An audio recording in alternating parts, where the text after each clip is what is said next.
At 55, Miriam Ashford was used to whispers behind her back, used to pitying glances from townsfolk who remembered her young and blooming. Before the railroad took her husband and a fire took her farm, before her hands grew calloused and her waist thickened and the light in her eyes flickered under years of toil and silence, but nothing prepared her for the day she stood in front of Doc Harris holding a test that confirmed what no one in Harvest Creek would believe. She was pregnant, and though her womb had been still for decades, life now stirred in her like a miracle and a curse at once.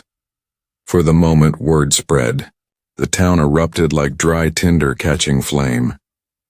She slept with a ranch hand, spat Mrs. Lafferty, nose high as her Sunday bonnet, or worse with one of those Comanche traders, and Pastor Rennick, red-faced and sweating, thundered from the pulpit that she had broken the covenant of widowhood and brought shame upon the house of God, and the grocer refused her credit.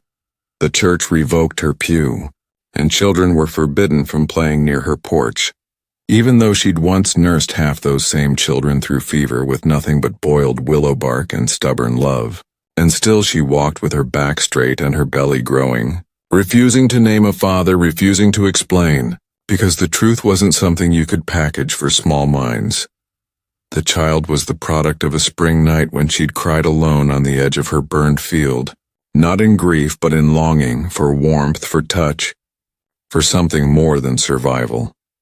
And into that silence had come a man barefoot and shivering, his face bloodied, his shirt torn, and she'd taken him in not knowing his name or what chased him, just that his eyes weren't cruel and he said please like it meant something. And that night, beneath the leaking roof and the breathless stars, their bodies found something the world had long denied them: tenderness without promise, fire without shame. And he'd left before dawn, whispering thanks and vanishing like a dream, and now his absence bloomed inside her in the shape of a heartbeat.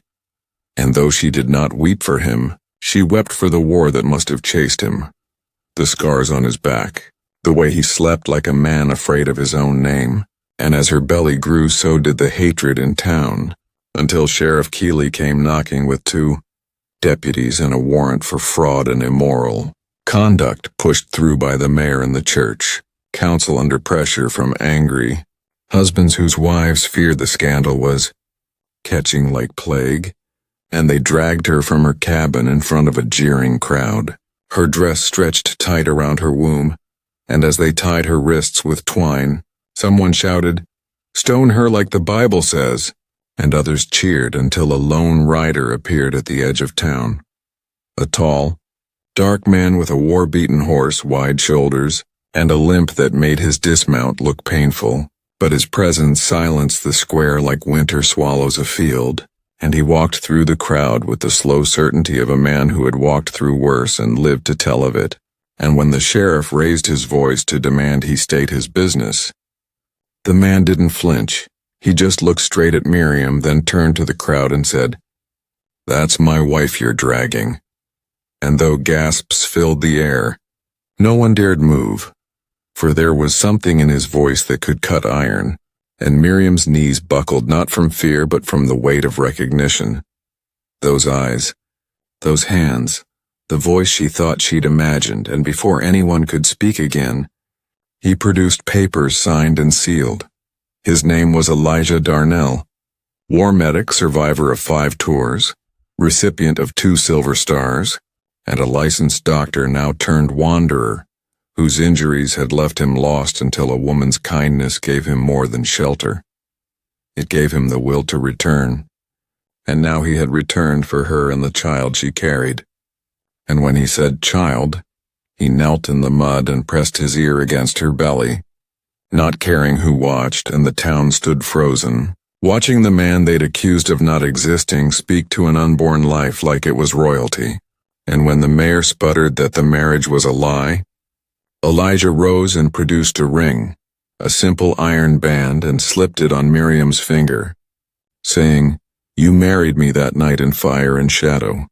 The law's just catching up," and she, breathless, whispered yes, though she hadn't been asked, and the pastor turned red as a furnace but couldn't speak. and Sheriff Keeley, eyes wide, removed the twine from her wrists and stepped back as if scorched, and no one dared speak against Elijah as he helped her into the saddle and rode out of town with her cradled in front of him, their heads leaning together like two flames caught in the same wind. And months later, when the first snow fell and her labor came fast and furious in a cabin rebuilt with Elijah's own hands, he delivered the child himself, a girl with dark eyes and lungs that screamed like they had something to prove. And as he held the baby to her chest, Miriam wept not from pain but from the unbearable beauty of being believed.